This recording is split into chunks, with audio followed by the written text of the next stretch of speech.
Have you ever come across something so magical, so life-changing, so inspiration-inducing that you just know it's going to make the world a better place?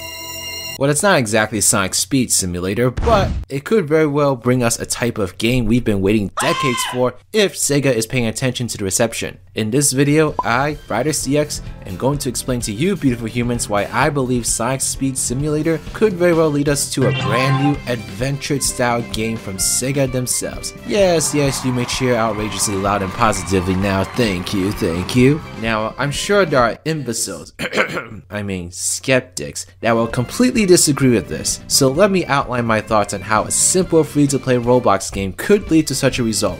So for those of you who don't know, Sonic Speed Simulator is a Roblox game that was released a couple weeks ago by GameFam Studios in partnership with Sega, a seemingly random project that got announced and dropped just like that. Sonic Speed Simulator is categorized as open world that lets you control Sonic and other various characters through playgrounds at high speeds using classic Sonic game moves. I'll be honest, it actually took me a couple days to realize this was actually a real thing. I wasn't paying a lot of attention and thought it was a hoax because I'm like, well, that's kind of random to come out with just now. But then I sat down to play it and my jaw became paralyzed in an open state as I was eternally doomed to emotional whiplash. Sonic Speed Simulator is an adventure game, or at least a heavily influenced adventure game. Just look at the gameplay on screen here. The physics and moveset echoed that same momentum design of the adventure style gameplay. One of the first things I thought about when I jumped into Simulator was how freeing it felt. In fact, it felt very similar in terms of level design to how Emerald Coast in the original adventure was laid out. Though it's a linear level technically, Emerald Coast is one of the best designed adventure levels because of how many opportunities it gives you to basically break the level design to score the lowest times possible. I mean, for instance, in the very beginning of the level, you can spin dash up this wooden hill that rockets you into the air and you can go straight to the loop instead of running all around to it. And this is just the beginning, as Emerald Coast is absolutely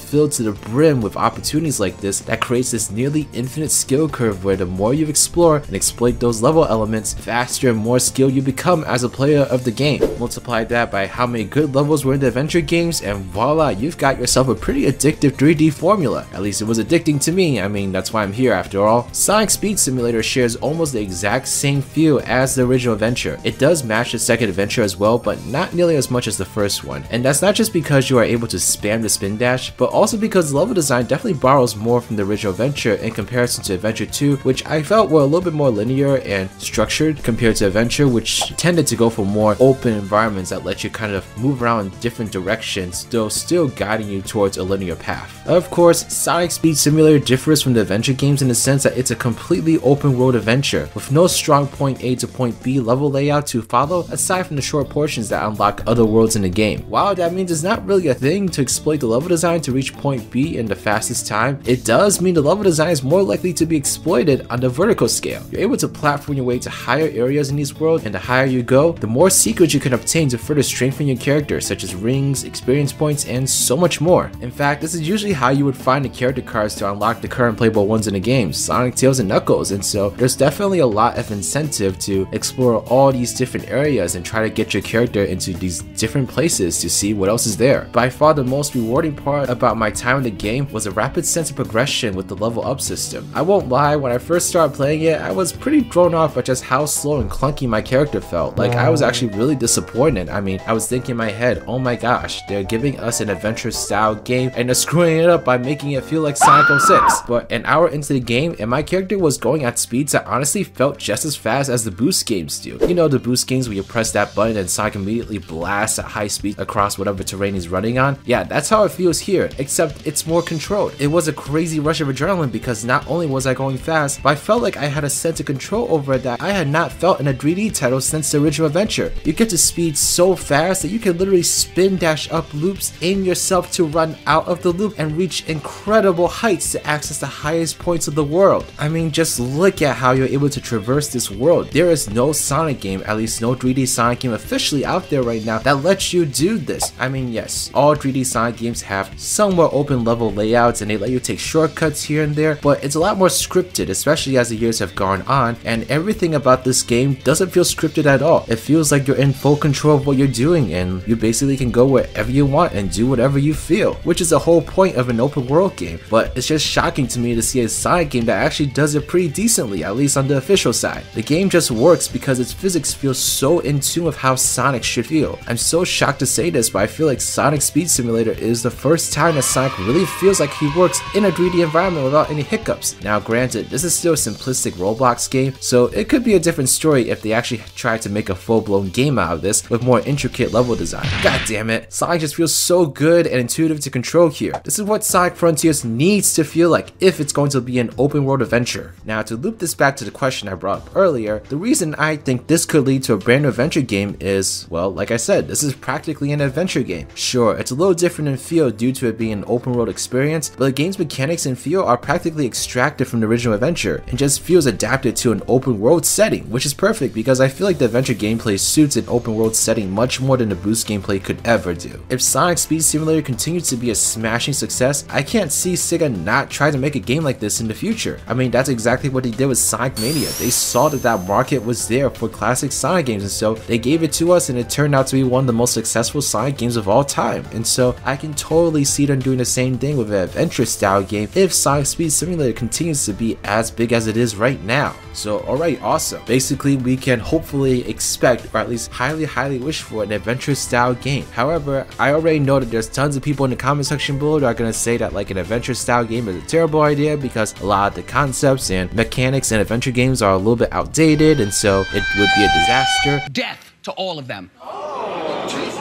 And so I actually want to sit down here and define what I actually mean by an Adventure 3 per se, or just an adventure style game. So now that I think about it, I don't think I'd actually want an Adventure 3 in the literal definition that we would be using for Adventure 3. You know, an adventure game with multiple playstyles and an interconnecting story. Like, don't get me wrong, the original adventure games are a huge part of my childhood, and I enjoyed, you know, going through all the different characters so much, seeing their specific perspectives and trying out all of the diverse gameplay styles. Sure, not all of them were great, but that was just kind of part of the whole game feeling like a broad adventure because it included multiple people within the world and really gave you a worldly, wow, this is huge scale feel to what was going on in the game. It didn't feel like what was going on was just affecting Sonic. It felt like it was affecting everyone, which is fantastic because that's what you want a great adventure to feel like. However, that came at the cost of giving you all these different gameplay styles that simply just didn't gel well with the main attraction, which was Sonic's levels. I mean, I think Tails did a decent job in the original adventure, and Knuckles definitely wasn't anything to scoff at in both adventure games, but you know, things like Amy's really slow Mario rip-off platforming,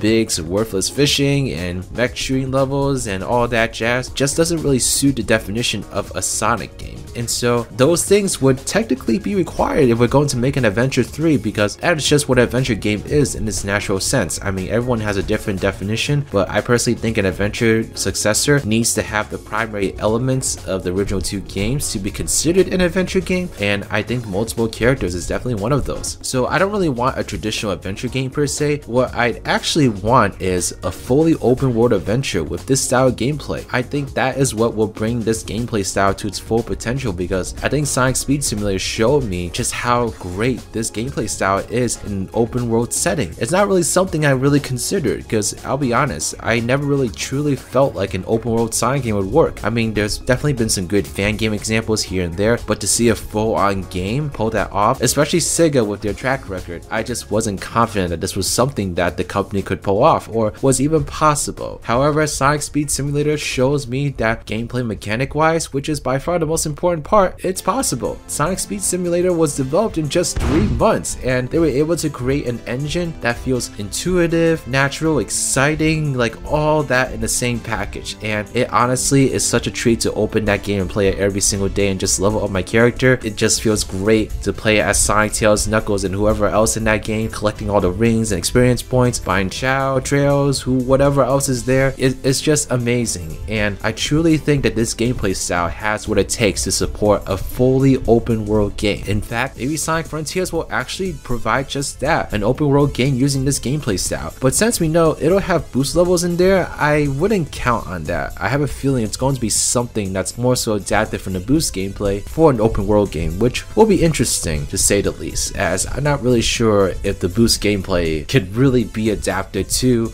an open world game without being significantly changed, at least compared to adventure gameplay, which I feel lends itself naturally to an open world setting. But man, unless Frontier shocks me, I don't see how an open world Sonic game could feel better than this. Sonic Speed Simulator is one of the greatest things that has happened to this franchise. As someone who grew up on the adventure games and has been wanting that style to return for the longest time, I never would have expected that I would be getting exactly what I want from a free-to-play Roblox game. It just shows you that Sega could have done this the entire time. I mean, this game even had developers from the Roblox community work on it. Like, Sega literally could have done this at any point to give us what we want, but I'll take it now because it's here and it's amazing and I'm in love with it so much. And so yeah, it's just great, and I'm really excited for the future of not only Sonic Speed Simulator, but hopefully the projects that Sega will make based off of this game, because I think this game is going to be a resounding success in the future. It looks like they're planning to update this game pretty frequently. I really do see this game really taking off and being a great way to spend some time, especially since it's going to be a while before Sonic Frontiers really comes to our shelves. So let me know your thoughts in the comment section below. What do you think about Sonic Speed Simulator, and do you think we'll get an adventure style game in the future? Let me know your thoughts in the comment section. If you want to check out my thoughts on Sonic Origins review, then check out that in the top left corner right now. Special shout out to my patrons, Team Route Sonic Gamer, Robbie Harrison, Trash Q, and Claw84. You guys are amazing. Thank you all so much. But yeah, this is Riders, riding out.